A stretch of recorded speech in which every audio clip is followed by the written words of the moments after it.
Alright, welcome back to another Warhammer Old World Tactics video. And today we're going to be talking about the Overrun move. Chronologically, we should probably talk about Pursuit first, but it's even more complicated than Overrun. So we're going to go through Overrun, and then Pursuit moves will probably be in the next video. So the first thing to know about Overrun is when it happens. And that is when a unit, so say the Dragon Prince is here, completely destroys an enemy before the break test. So if these Dragon Princes charge in against these Skeleton Horsemen, if they completely wipe out the skeleton unit, which maybe they do, depends on if you roll like me with Dragon Princes or not, they would now get to make a normal pursuit move. So 2d6 plus the d6 from Swiss Stride, and they would move directly forward without pivoting, which in this instance is going to make them contact the Tomb King chariots. A bit of a wrinkle on this is, let's say this unit had contacted at more of an angle, so something more like this, and you measure and you go, okay, yep, they're going to contact. You are then count as charging, but this unit doesn't get to make a charge reaction, and they don't have to test for fear because they're not declaring a charge, but it counts as a charge, and so you're supposed to wheel this unit. So after you roll and see, yep, they will contact, you're then wheeling this unit to maximize contact, and then wheeling to align into the enemy unit. So in this instance, I don't know, if they roll high 12, you'd be looking to maximize the number of units in contact, so you'd wheel them this way, and then push them forward, and then align into contact by the shortest route to maximize the highest number of models. So it'd probably end up being something like that. So that's... I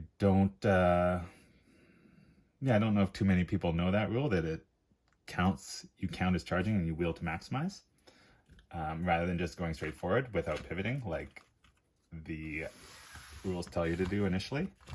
Now,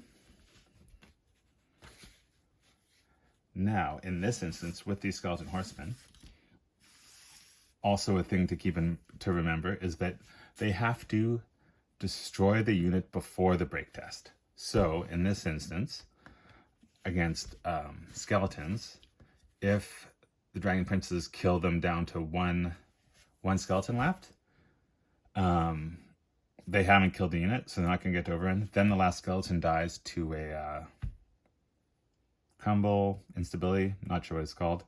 Then the last skeleton unit dies, so this unit's gone. This unit doesn't get to make any reactions. They're not going to get to test to reform, and they're not going to get test to Overrun, or roll to Overrun. They're just sort of left there.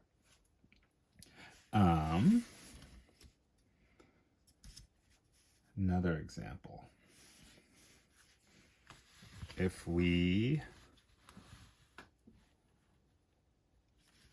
So this is going to be talking about drilled, which the Dragon Princes are. Let's say we add a Tomb King's character to the mix, Hierophant or something like that. So these angles are going to be a bit tighter. That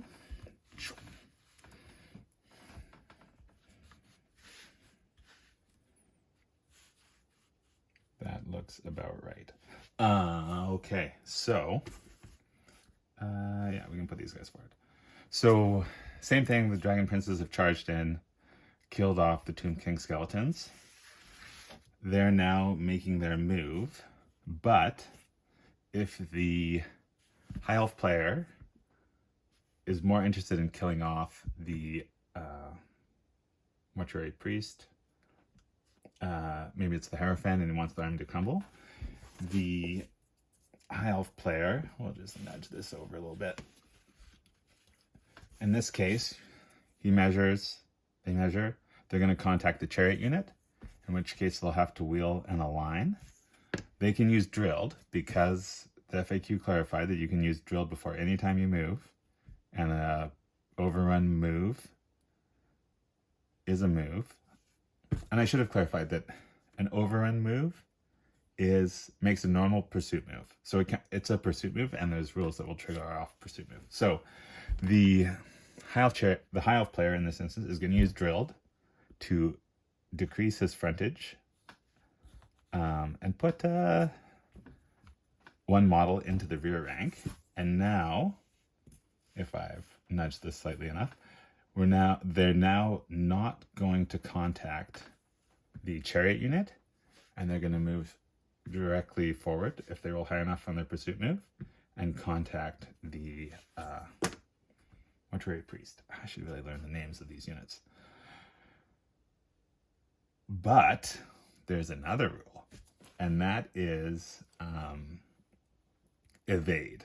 So lone characters, unless they're fleeing or in combat, so which our priest is not, if they would be contacted in a pursuit move, before moving the enemy unit that would contact them, they can make an initiative test.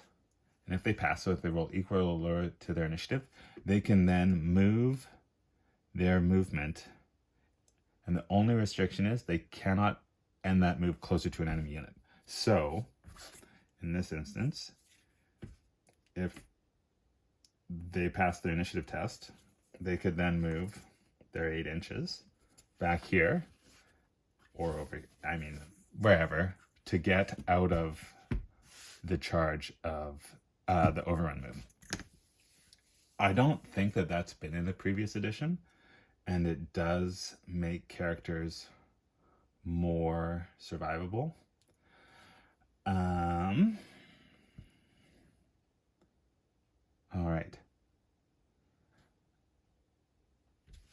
Pursuit into, so back to this. Pursuit, if we want to pursue into these charts, going back to this instance. So the skeleton horse riders have died. We roll our pursuit move. We're going to contact the chariots. It counts as a charge. And the combat would be fought in the next turn, so the Tomb King player's turn.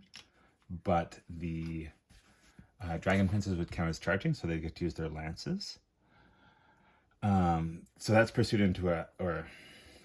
overrun into a fresh enemy. It's the same for both pursuit or overrun. I'll just touch on this now. If, however, going back to our charge phase, the high elf player had a charge against both the Illyrian Reavers declare charge into the chariots.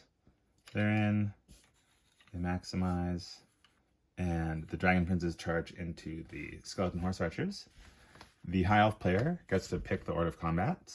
If they wipe out the Skeleton Horsemen, they then, when they make this overrun move, let's say they use drill to touch that guy back, so we don't contact. So now they're going to contact the chariots. They then, because this combat hasn't been fought yet between the Illyrian Reavers and the chariots, the Dragon Princes now get to fight again, which can be extremely powerful, especially with something like a dragon that's mobile and can sort of like chain a combat down the flank and get into 2 combats off overrun or pursuit moves. Yeah, I think that's it.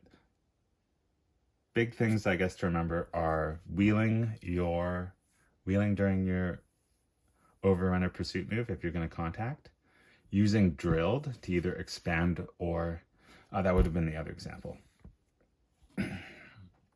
If for whatever reason this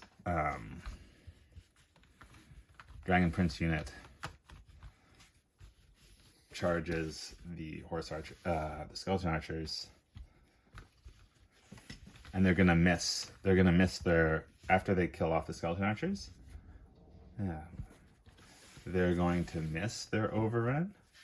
Let's change that angle a little bit. They can also use drilled here to expand their frontage and now contact the chariots to get into another combat. So that's another thing that makes drilled very powerful. But yeah, drilled, powerful, tricky rule, and then evade for lone characters if they would be caught by a pursuit move. So yeah, I'll probably touch on pursuit moves next after I brush up on the rules for them, because they are also complicated. Yeah, so thanks for watching. Hopefully this was informative to some people, and hopefully see you next time. Thanks.